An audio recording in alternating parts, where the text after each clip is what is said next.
Selamat sore dulur-dulur. Hari ini saya sedang berada di kebun.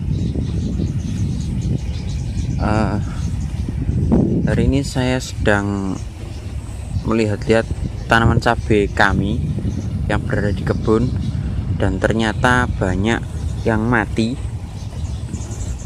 Seperti ini, mati seperti ini. Awalnya itu daunnya layu, awalnya layu seperti ini, daunnya layu. Lama-kelamaan dia akan mengering, daunnya mengering dan rontok seperti ini.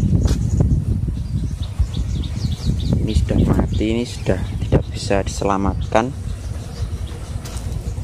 Dan ini terjadi karena serangan jamur, atau yang biasa petani sebut dengan layu fusarium. Nah, kita lihat ciri-ciri dari layu fusarium ini. Yang pertama, daunnya layu. Kalau kita lihat ini buahnya sangat banyak ya. Dari yang mati-mati ini buahnya banyak, tapi sayang dia tidak terselamatkan.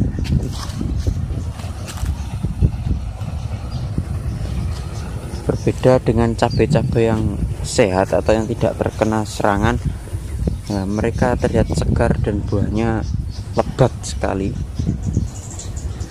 Ini bahkan sudah ada yang rontok semua dengan buah-buahnya. Layu fusarium ini disebabkan karena jamur Fusarium oxysporum atau jamur fusarium. Sebenarnya penyakit ini bisa dicegah dengan berbagai macam cara atau pilihan. Namun untuk kebun kami ini sebelumnya tidak kami lakukan pencegahan, jadi sudah terlanjur terkena serangan. Jadi alhasil seperti ini, banyak yang mati, banyak yang tidak terselamatkan. Sebenarnya sayang sekali karena ini cabai sedang mahal-mahalnya. Oke, akan kita bahas bagaimana cara mencegah serangan layu fusarium ini. Ini juga tanda-tanda sudah terkena serangan. Daunnya sudah mulai layu.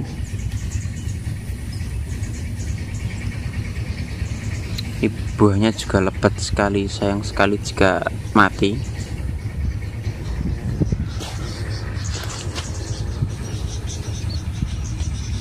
Untuk pencegahannya sendiri sebenarnya bisa dilakukan dengan pemilihan bibit atau benih yang tahan terhadap serangan layu fusarium atau yang tahan terhadap jamur Fusarium oxysporum. Ketika kita membeli bibit cabai atau tanaman lain seperti terong, tomat, semangka, belewah, itu kita bisa tanya kepada penjualnya atau toko yang kita beli bibitnya, Pak atau Bu, saya mencari bibit yang tahan layu fusarium, karena biasanya bibit yang tahan layu fusarium, ketika ada serangan jamur layu fusarium, dia akan lebih tahan terhadap serangan.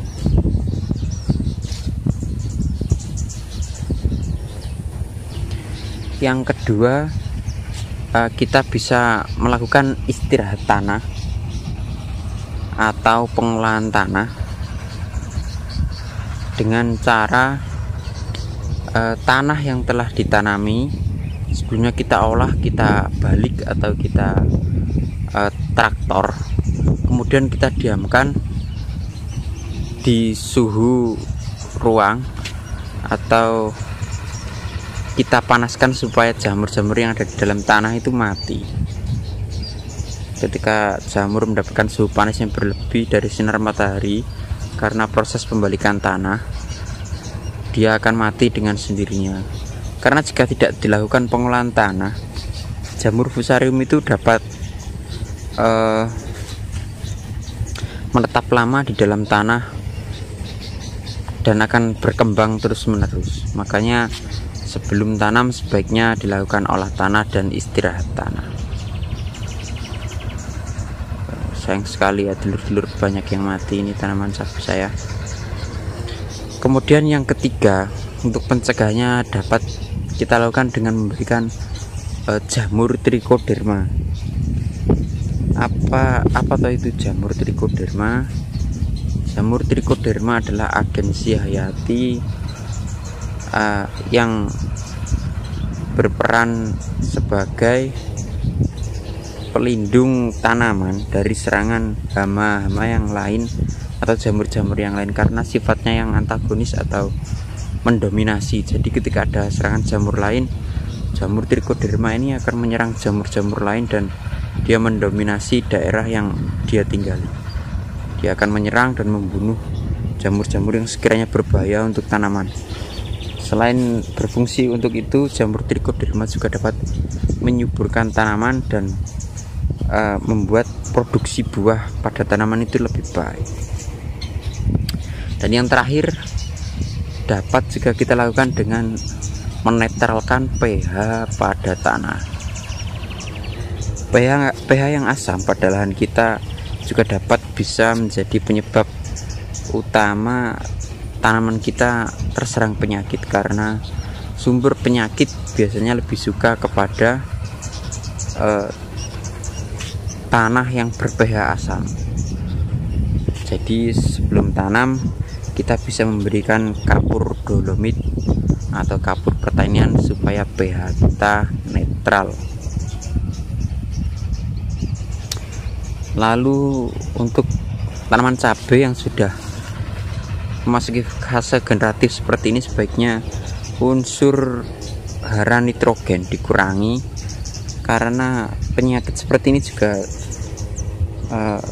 suka menyerang tanaman yang mengandung nitrogen. Yang mendapatkan sumber nitrogen yang tinggi, dia akan lebih mudah terserang penyakit, karena nitrogen itu adalah unsur yang membangun protein dalam tumbuhan. Jadi penyakit itu suka menyerang tumbuhan yang berprotein tinggi. Lalu bagaimana penanganannya ketika sudah terserang jamur fusarium?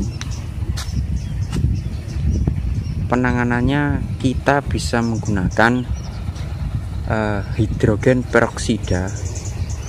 Untuk dikocorkan bisa, dispray juga bisa. Hidrogen peroksida kita menggunakan yang 50% dengan dosis 0,5 sampai 1 mili per liter air, dicampur dengan kalsium untuk dikocorkan. Kemudian untuk penyepraian kita bisa menggunakan hidrogen peroksida dan juga fungisida. Fungsinya apa hidrogen peroksida ini? Fungsinya dia akan menetralkan media tanam dan membunuh jamur-jamur yang menyerang tanaman kita, membunuh mikroorganisme baik yang berada di tanah maupun yang berada di air. Jadi fungsi hidrogen peroksida adalah untuk menetralkan lahan kita. Ini bisa dilihat teman-teman, banyak yang sudah lubang-lubang atau yang sudah mati karena dicabut karena serangan jamur ini. Dan mudah-mudahan untuk yang masih tersisa ini aman dari serangan jamur fusarium ini. Mungkin untuk dulur-dulur yang mau menambahkan bagaimana cara menangani penyakit ini, bisa komen di kolom komentar. Dan untuk video kali ini cukup sekian dari saya. Saya ucapkan terima kasih. Jika kalian suka, dukung terus channel ini dengan cara like, subscribe, dan komen. Matur suwun. Salam dulur Paiji.